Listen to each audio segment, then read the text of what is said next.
have passions for coffee, but it's it's a morning drink, maybe an afternoon drink if you're like me. I'll about 5 o'clock I need to shut it off if I need to get some sleep. But I'll drink until 10. You're really into coffee. Yeah. Tell me about that. Well, I think first of all, just even to take a step back, I'll set the stage, if you will. One of the things that we in the coffee, if you're in the coffee industry which I've spent a couple years in, which actually allowed me to kind of create some of my snobbery. But coffee is the second most traded commodity in the world, behind oil. And so, when you've got the prevalence of a commodity like that is so pervasive and is so immense and creates, there's a lot of business that happens associated with coffee. I mean, there's a huge amount of potential impact that can be done if you can actually leverage coffee. And so what's happening is that, within the coffee industry, and especially over the past probably 20 years or so, there's certainly been a much greater focus on the quality of coffee. And one of the challenges, ultimately one of the biggest challenges that's come to the forefront, and it's been like this for a number of years, decades, has been really this disparity. It's a socioeconomic disparity where it's income inequality. So you've got the producers and the disparity between what the producers are making and what the coffee is being sold to the consumers for. So it's basically the consumers versus the producers. And what you're finding is, in many situations, since coffee is a commodity, many times the quality of that coffee in the commodities world doesn't necessarily affect the price of the global. So if you have a good quality coffee over here, but you have a lot of coffee that's mediocre and produced in a large quantity over here, the price of that coffee is dictated, if you will, by the average of all of that stuff. And so there's a level price set for.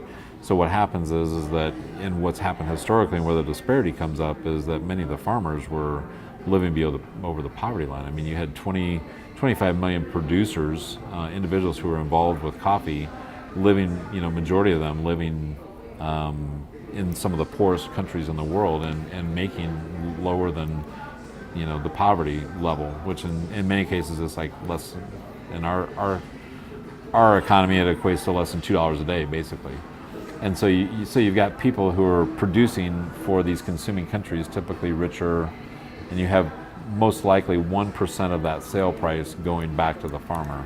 And certainly, the farmer's not able to increase the quality of their coffee to get more money necessarily on that meager amount of income, not able to really produce, support their families. So you kind of have all the other social issues that kind of come along with it, whether it's, the poverty level, whether it's, lack of education, whether it's human trafficking, to get more money back to my parents' farm, I may go into the city and sell myself. And so you see a lot out of the poverty of all this stuff, you see a lot of other things that take place. And so what you found, if you go back 50, 60 years, fair trade, not necessarily in the coffee industry, but fair trade kind of came out as a way to try to, supplement, provide a little bit more income for the producer. And in that case, it wasn't necessarily coffee specific. It was, folks who were producing goods. And so the folks who were looking at starting with the fair trade, they were wanting to provide more money back to that producer. But as we've progressed over the years, we've basically kind of figured out, okay, that was a good foundation, but it still wasn't really making. I mean, so fair trade could maybe add another percent or 2 or 3% of the sale price going back to the farmer or the producer. So that still didn't kind of get them up.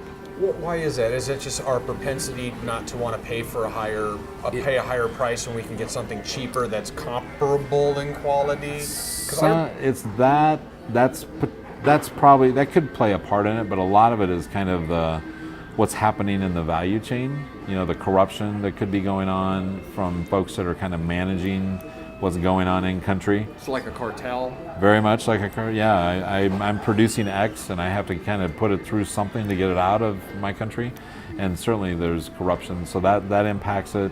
The inefficiencies in the supply chain, affects that. So there's many times, again, the more you can pull out of that end-to-end value chain, many times. And so what we've seen is this progression of, really no methodology to fair trade to now, past few years, we've seen more as it relates to direct trade and relationship trade coffee. Again, kind of, you had the commodities market was kind of the original base, and then you moved into the fair trade conversation, added another 2 or 3% maybe to the getting the money back to the farmer of 2-3% of the sale price. And then you started seeing organizations, whether they're coffee organizations or they could have been nonprofits. Like, there are many folks who they may have visited a country and they were wanting to do some kind of social project, and they just happened to, as part of their school or medical, whatever project that they went to do in a developing country, they came across a coffee farmer, and then they learned more about the coffee farmer's story, and so they're like, well, let's go back to the States or wherever, and let's figure out a way to help them. So you'd see many kind of one-off organizations working individually with a farmer. So that would be more of what's called more of a direct trade kind of model, even though they still had to kind of bring it in and do something with it, roast it or whatever. So you had a lot of roasters that were starting to move to direct trade, relationship trade coffee as well, which is basically, again, I'm a roaster in X part of the country and I've got a farmer connections throughout the world. So I'll work directly with them. That means there's really no middleman. We can control a lot of that, and I can get more money. So in those situations, you'd see 10%, upwards to 10% going back to the farmer. So again, we're kind of, and the idea is that, ultimately, if you can get the farmer's quality of their coffee high enough to where it's, it's not in the commodities market anymore, but you can take it out of the commodities market and it's what they call specialty grade coffee, you can start selling the coffee for a greater amount of money to get more money back to because it's now people who like the higher quality coffee. And if it's proven high quality, then they'll pay more for it, especially if there may be a social side of it as well. So then there's even another model I've heard recently. It's an organization they're trying to do a farmer direct model. So they're actually working with a consortium of farmers. In this case, it's more so in some of the Latin American countries. But they've actually created a business model that allows the farmer to put money, or not put money, but put coffee into an account, kind of like an consignment account. And so then it's up to that organization to sell that, either the green bean or the roasted coffee. And then in that situation, again, they kind of work directly with the farmers as well. They're in country with them as well, have a relationship with them. And then what happens is they can give 50% or 75% of the sale price of that coffee to the farmer.